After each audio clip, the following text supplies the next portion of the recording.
I'm Luke Summerhays. I'm James J. Miles. And I'm James the Jester Stewart. And you're listening to Monster Mash. And on this week's episode, we are hunting Zoh Shia. Ooh. Wild thing, you make my heart sing.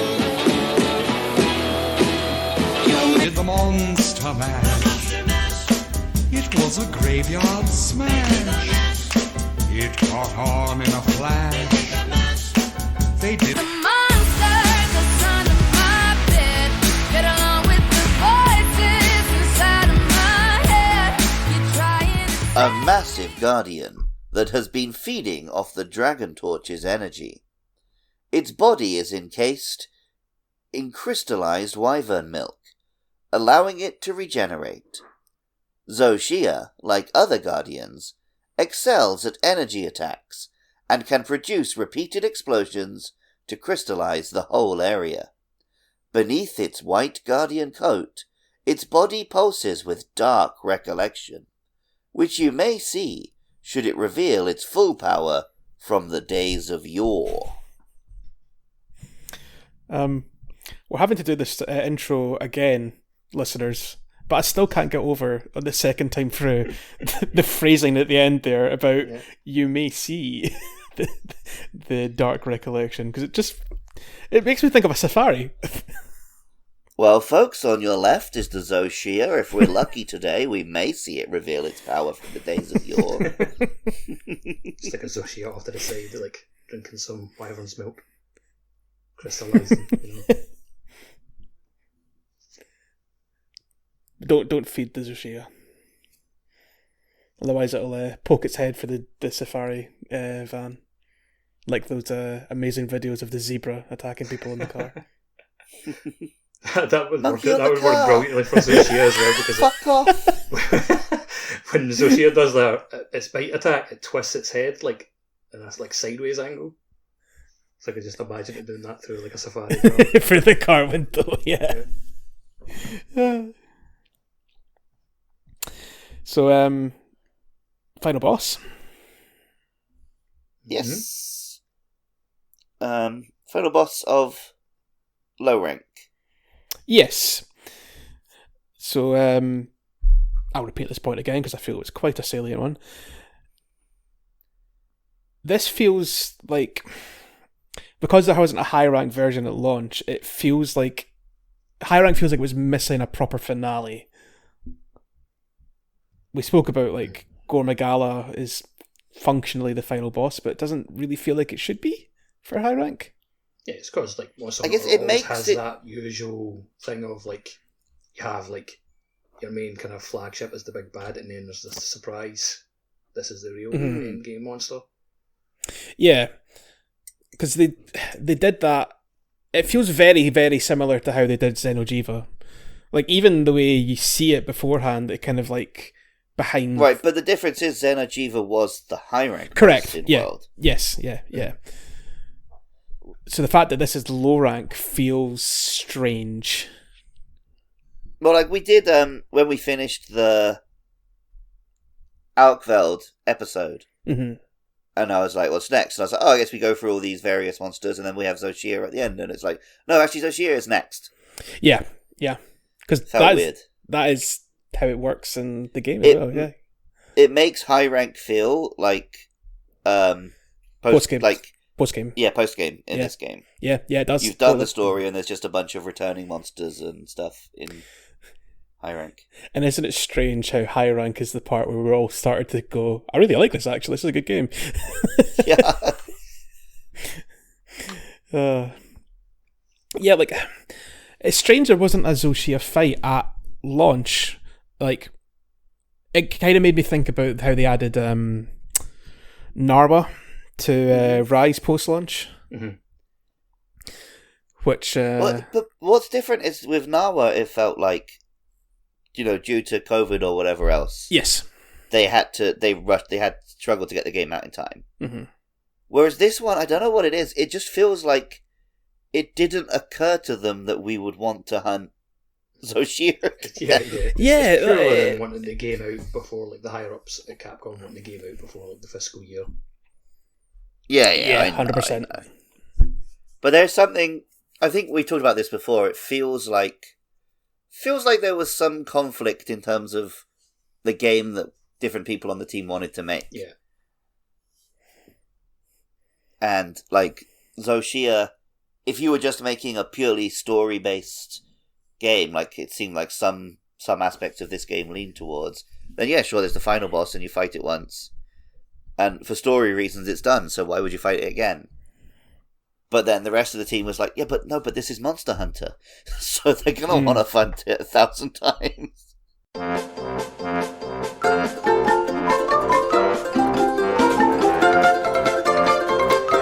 guess design flaws aside, in terms of where it came in the story, we're going to get out of the way early now. Let's actually enjoy this pretty cool monster. because it is actually a really good fight.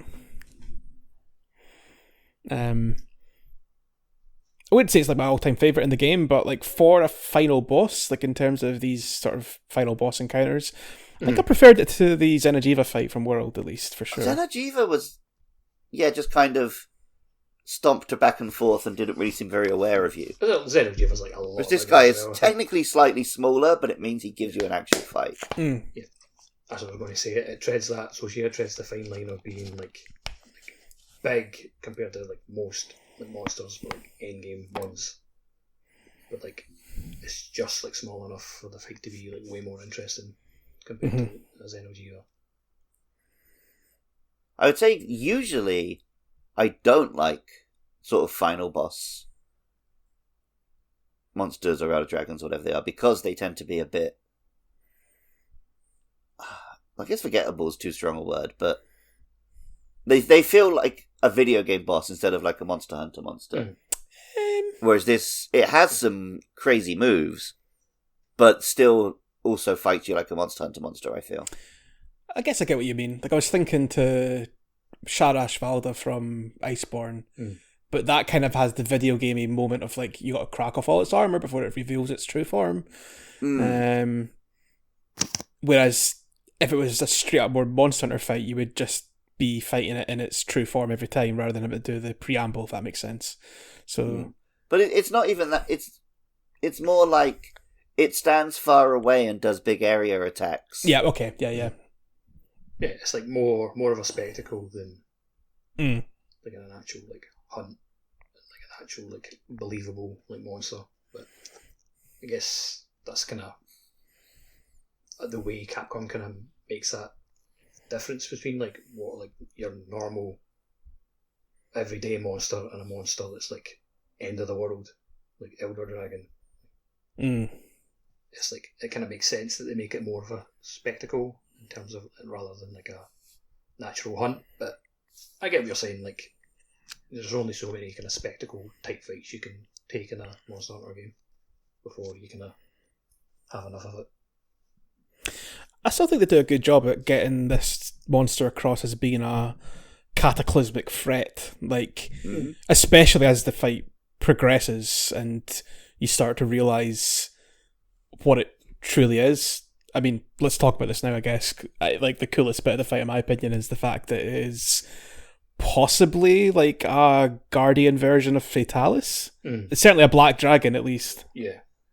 Which in lore is the whole Guardian bad thing, news. yeah, it's they base off other monsters, right? Or like they're flat out another monster. But it makes sense that Zoh Shia is like could be a black dragon. Yeah, I get the impression I get is that it wasn't made by the ancient civilization like the other Guardians were, but like it somehow snuck into the like because of the Dragon Torch and because like there's it mentions it in the description, but there's like that white angelic covering, and then there's like a black demonic skeleton underneath. You could be my have you guys angel. seen the armor sets? Yes, I believe so. They're pretty insane. Yeah, some of the best armors in the game, I'd say. yeah. Like the female one is like a black black demonic dress with like an white angelic wax upper body like poured onto it almost. Oh yeah. And then the male one is like white on the bottom half, and the black skeleton is bursting out at the top, with like an extra pair of arms crossed over the chest. Not just kind of crossed over. I think it's implying that the crossed arms are like choking you. Oh, I didn't get that, but yeah, could be. The female armor set looks like you look like a Dark Souls boss. Mm-hmm. And it looks at this. It's fine as well. Like you see when you mix and match that up, both like armor sets, like you can come up with like really cool like combinations, and it works. Mm-hmm. Yeah. Like just from a visual kind of standpoint. But yeah, it does seem to imply that it's like something demonic that's like disguised itself in amongst something angelic or something white. And I do like as well, like when the armor set, I can't remember which one it is, but the one that's got the angelic like wings is when you ready your weapon during a hunt, the wings kind of pop out. Nice. A little animation to them. It's so cool. Yeah, I really like the moment in the hunt where, in the low rank version, I mean, like in the actual Stony version, where your hunter like sees the armor cracking away and goes, "Oh, is that?" Like you can hear like, "Oh shit, it's a black dragon," which is kind of emulates, I suppose, how I guess anyone that's fought a Fatalis or knows a bit about the lore would probably react when they see that, right? Mm-hmm. And I mean, I guess we used to quote it all the time at the start of this series, so we should bring up the moment when you fight it in the story. It is the by my own order. yes. Because you were actually sent down there to like turn off the dragon torch so that it couldn't be born, even though you don't know what that's going to do to the ecosystem. Mm-hmm. And then you decide, no, I could probably just kill this thing. It's pretty funny though, that the dragon torch has just got like a switch at the back. So she's like, Well, and also oh, come on, I was going to be born. What's his chops? The little kid is wearing the switch around his neck. Nah. Yeah, nada. Is that the? Is this the moment where you have the like cocoon cracks after it gets born, and like a bit of like the glass? Yeah, a tiny little glass shard like scratches the hunter's cheek. I mean, that's why I rocked with the Gore Magala set. No, I couldn't rock with the Gore Magala set by that point. That's why I rocked with him helmet off, so I could actually see my character's face in cutscenes. I can't remember which armor I was wearing, but most of the female armor shows your face anyway. I think there's like a separate option you have on where it's like helmet armor doesn't show during cutscenes. That's an option, yes, that's right, yes, that's what I did. But that is cheating. It's in the game, look, we're engaging with the mechanics. It is funny though, like there were some kind of scenes like throughout the story. I don't know if I mentioned this in an earlier episode or something, but because I was using Lance like during the story part, like in certain camera cuts, like my Lance was just completely blocking another character's view. I'm like, who's talking? That just reminded me that happens in Final Fantasy XIV quite a lot, because depending, there's like a really tiny race you can play as, or you can play as a really tall race. So they've got no idea where the camera's going to be. So sometimes you're like, you're not in the scene at all. I think this is quite a cool fight as well, in the terms of the fact that it's kind of the culmination of the Guardian mechanics as well, with the Wilt crystals. And the massive, like, I can't remember, I think you said in the hunt, Jas, that it was only in high rank that it does the huge so, like AoE so long thing. since I fought the low rank one though, so I could be completely remembering it wrong. But if you've just fought this monster in low rank, listeners, let us know. But yeah, the huge AoE attack with the Wilt crystals is, I think it kind of fell into a bit of a nasty design trap, I felt, in like post-game Rise, post-game Iceborne. Like, I always think of like Lunastra's Nova that it did, where you had to like knock them out of these massive area burst attacks, or you would die. Yeah. Whereas this one, there's a way around it. You can obviously counter it by shattering the crystals yourself, but you can also dodge it. You can also heal through it. Like there are ways that it's not entirely punishing, which I guess comes into a bit of a difficulty debate at that point. Just kill you anyway, like happened to me in the hunt that we done. Skill issue. Skill issue. No, I fired the pods at it, mate. They just disappeared into the ether for some reason. Disappeared into that gap in your skill. Yeah, sure.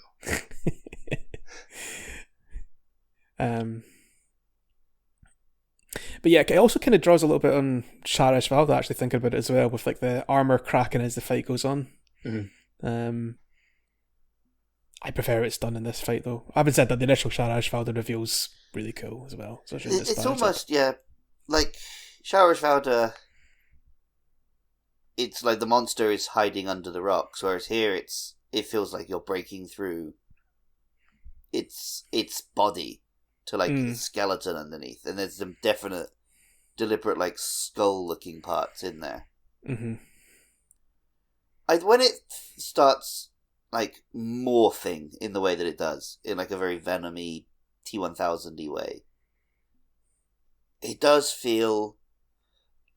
I mean, it doesn't bother me, but I could definitely imagine the person who's like, no, this isn't Monster Hunter. Mm. It looks very sci-fi. I mean, if they're bothered about that, just wait till they fight Omega. I was literally thinking that, yeah. There's already been like people complaining about it, man, and then everybody just points to the mech that you fight in Generations Ultimate. Like, Atokar.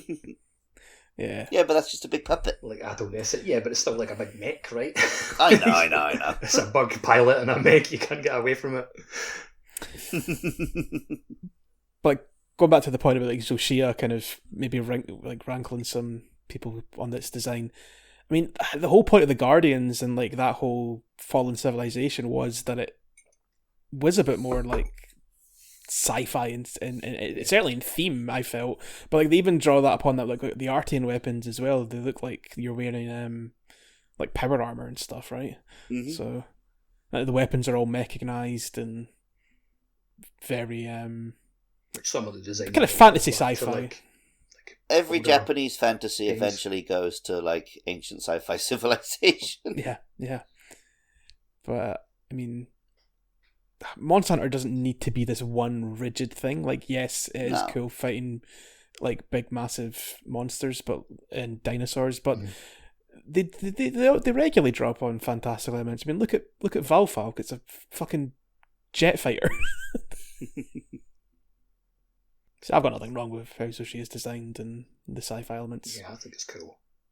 Like you said, it's always good to have something a bit different. Mm-hmm. What about that name, Luke? So the Zoh part means like light,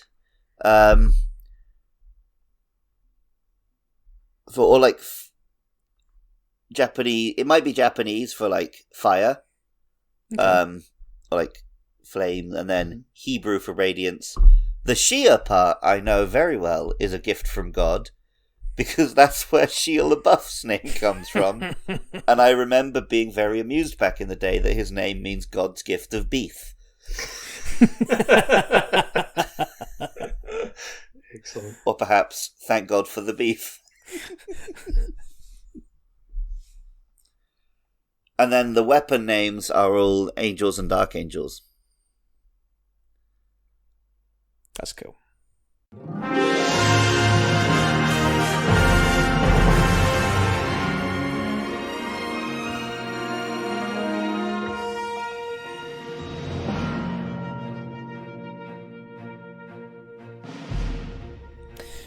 Well, listeners, I mean, after fighting such a world-ending threat like Zoh Shia, you must be all thinking, well, where can we possibly go from here? There must be something even more deadly on the horizon, like another Elder Dragon? And you'd be right, we are fighting perhaps the most deadly of threats.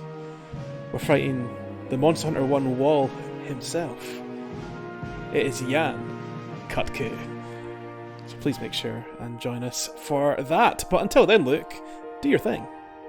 You can find this podcast at podcastius.org or on Blue Sky at podcast. Please do get in touch, like and subscribe, rate and review, share with your Monster Hunter playing friends. And if you want to help keep it online, help support the show, you can go to patreon.com/podcastius, where you can donate just $1 a month and hear episodes early and help keep it online. But you can donate more if you want. And just like Zoh Shia, I am a gift from God. And the more money you donate to this Patreon, the more likely you are to go to heaven. So it works.